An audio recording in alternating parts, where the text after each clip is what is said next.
Hey everyone, welcome back to my YouTube channel where we talk about spirituality, personal development, and growth. My name is Samara Monet, and today I want to talk to you guys about something that no one seems to be talking about. And I feel like it's very real and needs to be discussed. And so grab your snacks, grab your tea, grab your coffee, grab your chai, whatever it is that is hot and soothing to your soul to drink. And then let's get into this video.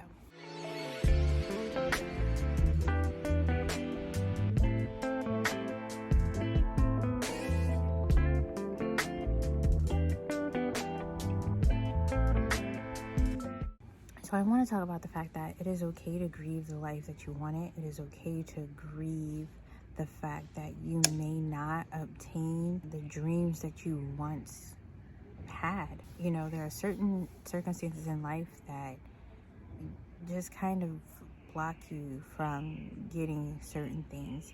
And I don't want this video to sound like I'm just being depressing or a Debbie Downer or anything like that. It's just the reality that sometimes things happen in life and it kind of blocks you from where you thought you were going or where you wanted to go. An example of this would be, you know, you're living your life, you're by yourself, you're trying to achieve your goals, and then all of a sudden you have to take care of your mother or your grandmother or a family member, and you have to spend your time being responsible for a whole nother person.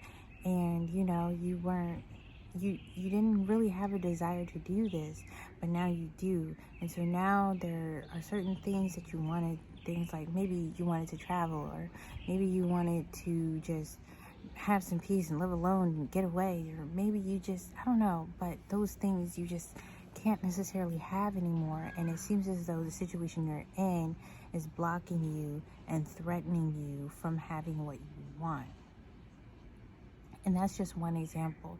There are many examples of times where situations happen and it seems as though the dreams that you wanted and the way you thought things were going get closed up and they just disappear, and it's almost like you see your life slipping away from you.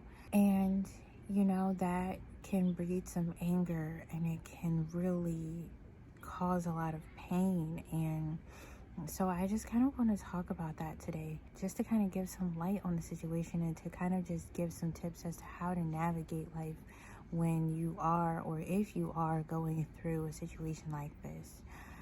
So first thing I want to say is that it's okay to grieve, it's okay to mourn, it's okay to be sad, it's okay to be upset, and it's okay to cry. A lot of the times we are put in situations where you're not exactly allowed to cry or be upset over the situation that you're in. For example, if you're married and you have an unexpected pregnancy, but you and your husband were like, oh, okay, we wanted to travel a little bit more and we wanted to do a lot of different things, but now it seems like we have to put that whole life on pause, and who knows if and when we're ever going to get to it. Having to take care of a family member. You may have wanted to start a business and wanted to pursue certain things, but now you have to be a little bit more financially responsible when it comes to taking care of this family member, and now you have to give your time and energy, and it's almost like a 24-hour job, and it doesn't seem as though you're getting any breaks. You know, there's just a slew of things, and so it's okay. I just want to let you know that it's okay to admit to yourself that it sucks. It's okay to admit to yourself that maybe this isn't what you imagined and that you didn't exactly want this, but hey, now you have it. So a lot of times when you are in that space, you either pretend to be happy because what else can you do? You just have to suck it up and say, hey, it's life. Or you become bitter and upset and you end up hating the situation for stealing your joy and stealing your life and your future. You end up hating that thing, and that happens a lot with parents and their children, unfortunately, and that breeds abusive relationships and just a whole bunch of other problems, just because you don't get a chance to, you don't get a chance to really deal with it. The first step is to just accept it. To say, this sucks. I wanted this, but I have this. I wanted to do that, but now I have to do this. Like, this freaking sucks. This is not what I imagined. This is not what I wanted. This, like, no. Another thing that comes to mind is if you are, you're living your life, you come to a miraculous realization about how you were living your life, and you feel like you wasted time. You wasted the last 5 to 10 years, 20 years plus of your life. You wasted it. How much further could you have been if you knew then what you know now? And you're just like, oh my gosh, now I don't even have the time to do all of the things, or to be, and the list goes on. So grieve, get it out, cry it out, talk to a therapist, talk to a counselor, start journaling, pray on your knees and cry out if you have to. Just get it out and admit to yourself, this freaking sucks. That's the first step, and it's totally okay to do that. It is okay to do that. The second step is to figure out what you actually want and what you actually desire. So a lot of the times we get disappointed in these situations because what we wanted or what we were chasing was materialistic. We wanted to travel, or you wanted to start a business, or you wanted to buy your own house, or you wanted to, and there's nothing wrong with any of those things. But a lot of the times we get disappointed because certain situations prohibit us from having the materialistic things that we want. And when we realize that our true desires have nothing to do with materialistic objects, we realize that we can always have what we want. We can always feel fulfilled and complete when we know what our true desires are. So a good way to figure out what your true desire is to just ask yourself why you wanted the thing that you wanted, or why you needed the things that you felt like you needed. Just keep asking yourself why until you get to that core thing. And that core thing may be, I just want to relax. I just want to have peace. I just want to be happy. I just want to have fun. I just want to live a colorful life, and I just want to be prosperous. I just want to not have to worry anymore. There are so many things that we have desires of that have nothing to do with materialistic things, and it seems as though the materialistic object is the answer to what we desire. I no longer want to worry about my next meal, so obviously I need money. I want to just relax and have peace and be alone, so I want to get my own apartment, or I want to buy my own house, or I just want to get away, I want to have a colorful life full of great experiences with different cultures and different people. So I want to travel. And there's nothing wrong with wanting those things. It's just that when we're met with a situation that doesn't permit us to have those things, we feel disappointed, and we feel lost, and we feel confused. But on the other end of the spectrum, you could get those things and still not have the actual thing that you truly desired. You could travel the whole world and not feel as though you had the colorful experiences that you wanted. You could get millions of dollars and still feel like you're not safe, and still feel as though you have to work and work and work in order to obtain the right amount of money, which is elusive. You could do a whole bunch of things to gain this material access and realize that it didn't grant you anything.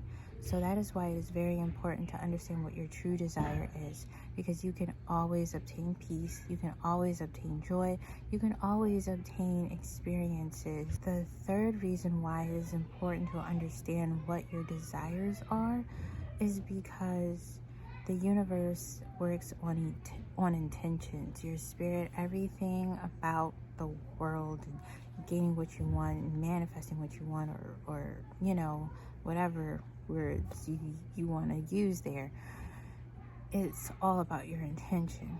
So if your intention is that you want to have joy, and your intention is that you want to have peace, or your intention is that you just want to have great, colorful, vibrant experiences, then there are millions of creative ways that the universe can get that thing to you, versus you are fixed on just one way. You're fixed on one way that you think that you're going to get the thing that you want. And not getting it makes you upset because you feel like it's being stolen from you. And then getting it might make you confused because you still are without the thing that you desire. So knowing your desires and setting that intention on getting that makes the journey more palatable, more acceptable, and the anger you may feel towards the person or towards the thing that has blocked you from gaining what you thought you wanted, it kind of dissipates because you realize that that thing or that person is not the enemy. It's just a situation that you have to deal with, and yes, it sucks, but it's not the end of the world, and it's not the end of your world. You still have a life that you have to live. You still have desires that need to be fulfilled. And as long as you are breathing in this world, you deserve to have your desires fulfilled. You deserve to have everything that you want. You deserve to have fulfillment and peace and joy and happiness and everything else. And so you can have those things. And it may not even come in a way that you even thought possible. And that's what the beauty of not attaching your desires to something materialistic. Because a desire can manifest itself in so many ways. A material thing is just that. It begins and ends with that thing.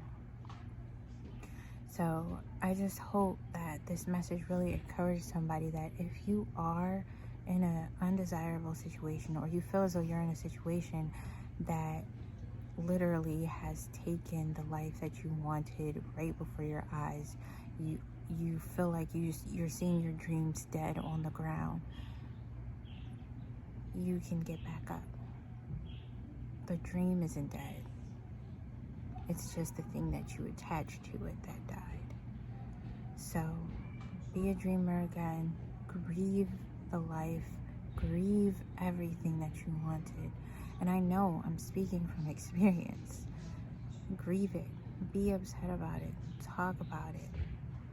And then gain your control back. Gain control back over your life and realize that you are not lost and you are not thrown away. That life didn't hand you a bad deck of cards. It just gave you a little bit more possibilities. And so for me, I feel like sometimes the thing blocks us to show us that that wasn't going to bring us happiness anyway. Maybe we thought it would, but now we can move on from here and say, okay, I have control now. I can do this. And the journey may not be easy. It may not go from sad one day to amazing the next day. But you have the assurance in knowing that no matter what else happens, no matter what life brings, no matter the unfair circumstances that comes our way, no matter what, you can still have the things that you desire. And the universe wants to bring those things to you. It's here to serve you. If you understood what I was trying to say and you resonated with this, share your story down below. I'd love to hear from you. I'd love to communicate with you. Give this video a thumbs up if you liked it, if it helped you out a lot. Subscribe to my channel for more content like this. And until next time, I'll see you guys.